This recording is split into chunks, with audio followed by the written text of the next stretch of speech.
fanya kitendo hicho aweze kuwajibika vilivyo. Mfumo wa ufadhili wa elimu ya vyuo vikuu nchini unatarajiwa kufanyiwa mabadiliko kwa mara ya 4 tangu Rais William Ruto aingie madarakani.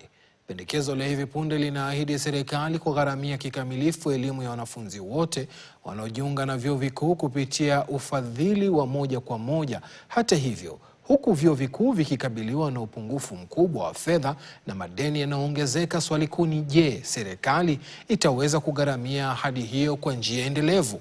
Ann Musungu na maelezo zaidi.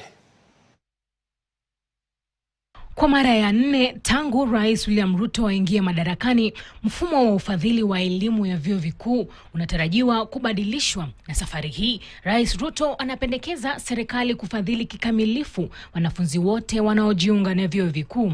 Hata hivyo, huku vyuo vikuu vikikabiliwa na changamoto kubwa za kifedha, maswali yanaibuka kuhusu iwapo pendekezo hilo litatekelezwa kwa njia endelevu. Now we are moving to universal under the amendments we have taken to Parliament. So going forward, any university, any student, so long as they have passed their exam and they have been placed in a college or a university, each one of them will get full funding for their higher education. Pendekezo hilo linajiri wakati mfumo wa sasa wa ufadhili ukiwa katika shinikizo kubwa la kifedha. Takwimu zilizowasilishwa mbele ya bunge la kitaifa zinaonyesha upungufu wa shilingi bilioni 57.6 za mkopo wa wanafunzi na shilingi bilioni 16.5 za ufadhili wa masomo katika mwaka wa kifedha wa 2026-2027, hali iliyozidisha mzigo wa madeni kwa vyuo. Ufadhili wa elimu ya vyuo vikuu umebadilika mara kadhaa tangu Rais Ruto aingie mamlakani.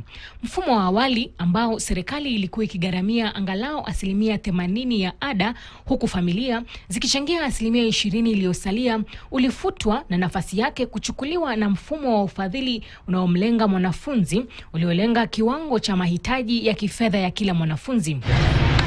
Awali, mfumo wa ufadhili unaomlenga mwanafunzi uliwapanga wanafunzi katika makundi 4 kabla ya kubadilishwa na mfumo wa kanda 5 za ufadhili, ambapo wanafunzi walikuwa katika mazingira magumu zaidi walipata kiwango kikubwa cha msaada.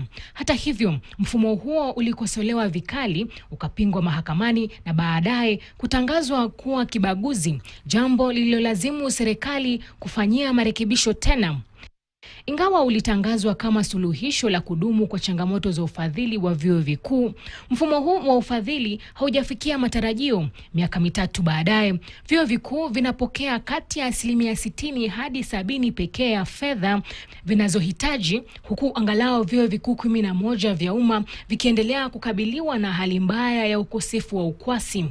Je, serikali itaweza kupata mabilioni ya fedha yanayohitajika kufanikisha ahadi hiyo kwa njia endelevu? Ann Musungu, KTN, Nairobi.